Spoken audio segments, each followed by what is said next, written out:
Hey guys, Technomentary here with the video for you guys on a review of the iPhone 8 in 2020 and is it worth getting? To answer this question better, let's look at the specs and some of the key features and the good and the pros and the cons of the iPhone 8 in 2020 to give us a better picture if it's worth buying or not and to determine is it right choice for you. So first is kind of when was this iPhone released? It was released in September 27, like with most Apple phones, which are released in the September time frame of the year. So this was almost close to 3 years now.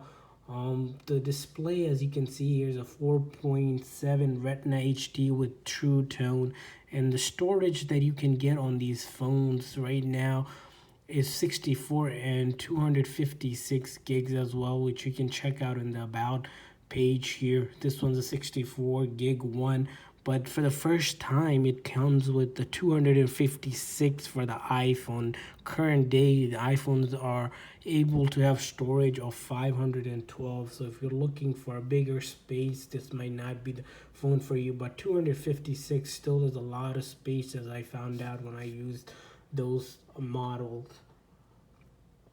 Additionally, if you are also kind of wondering about how fast this phone is, this phone has the A11 chip, which Apple has built in with the hexa core processor that the Apple says is 25% faster than the iPhone 7, which if you're doing browsing or even playing games on your device, that does handle a lot of the major apps out there today. Also, in terms of the colors that this comes in, it comes in four different colors. You have the space gray color, the silver, the red, and the gold edition, which I'm holding in my hand right now, which I think is the best color in my opinion. But also you get are welcome to check out the other colors as well. You'll notice in the back is a all glass back this time. For the first time the Apple has released that, which enables wireless charging, not the wireless charging as in that it doesn't have to touch anything, but essentially if you lay it on a wireless pad it will charge without hooking into the actual charging port here, which is pretty cool if you have one of those charging pad ready to go. So that's the first time Apple actually allows you to do wireless charging on the iPhone. In terms of the price point, if you're looking to buy a new phone, it's around $500, but also there's the option to buy used ones on eBay and Amazon. On eBay, I found that to be much cheaper, and you can get these iPhone 8 for under $200. If you want to check out the link down below in the description that I have included, and they're pretty good when you even buy used phones because Apple tends to hold up pretty well for their phones.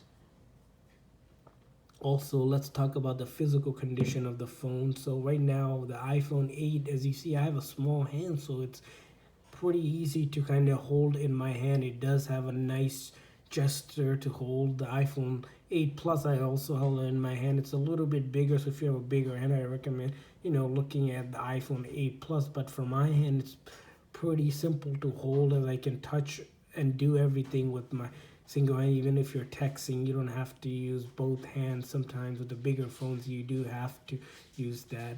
As you can see, the core feature of calling and texting works seamlessly on the iPhone, like with any other iPhones that you have. You don't have any issues when you're making calls or even browsing the internet. As you'll see, it's pretty smooth in terms of browsing the internet. No real lag, even with the decent Wi-Fi that I have. It's not the greatest, but it does allow you to seamlessly browse the internet without any major issue.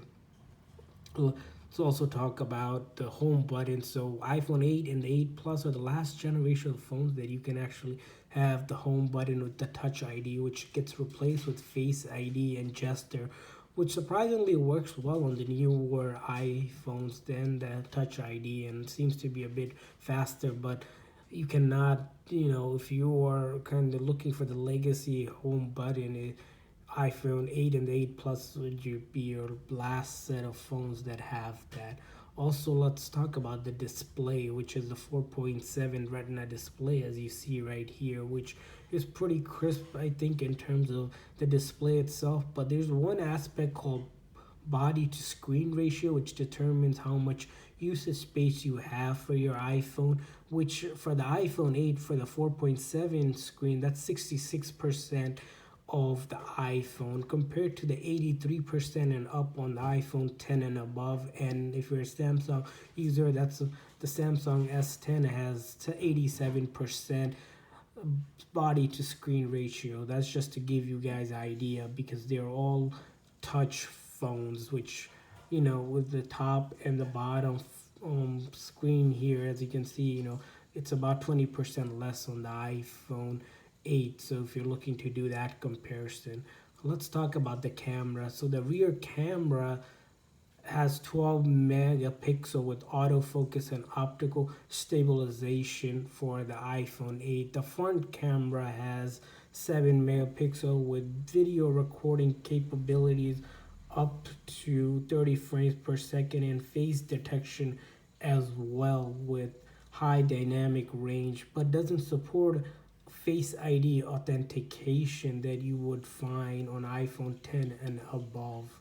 Also, let's talk about the battery life. So the iPhone 8 does ship with the 1831 mAh capacity battery, which is known to almost withstand 26 hours of just standby, which is amazing for an iPhone, which that has increased compared to about 13-14% stand time on the iPhone 7. Although with age, the battery is still works great on the iPhone 8. Here, as you can see, even after prolonged usage, the battery has a 90% capacity on this iPhone 8.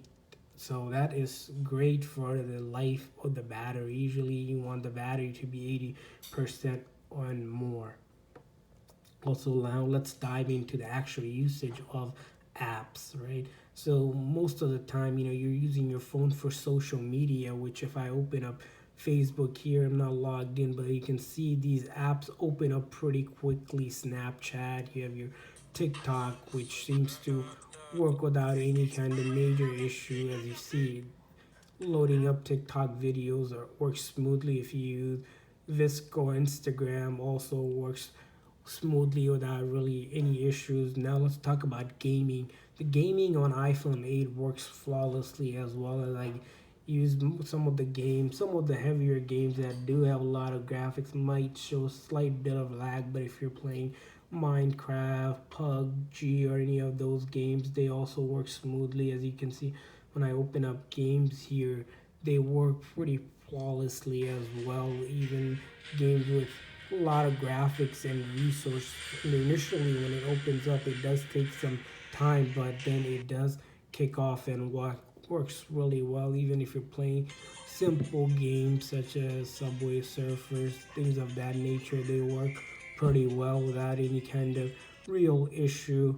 So if you're looking for purely a gaming device, the iPhone 8 does do a really good job as well in terms of allowing you to play games if you're looking just for a game or any sort of nature, things like that. So check out that as well. So as you can see, I'm opening a bunch of games here. All of them are opening up depending on how much they need to load up. You have slight bit of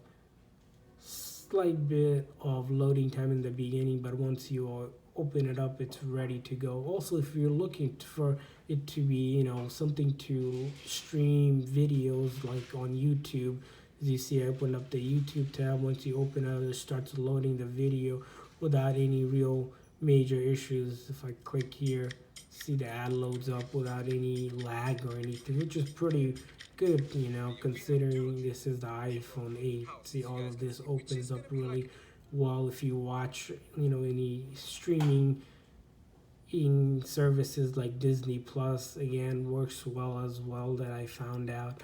If you use it for in your ride share or other stuff like Uber, no issues there as well. It will work for you perfectly fine for those apps. If you use it for any kind of food services, no issues there as well. If you're signed in, as you see, flawlessly opens up. If you're a big sports fan and like to check up on the scores and the latest news here, as you see, it just opened up the latest news, and I can browse without any kind of major issues here. If I look at scores, I can do that as well. And any of that just comes on if you do a lot of streaming, no issue there. Streaming stuff, you can also do that. Another thing to look at is if you do kind of do use the Yelp here, if you go out to eat a lot, or look at Yelp reviews, works as fine as well here. No real issue there.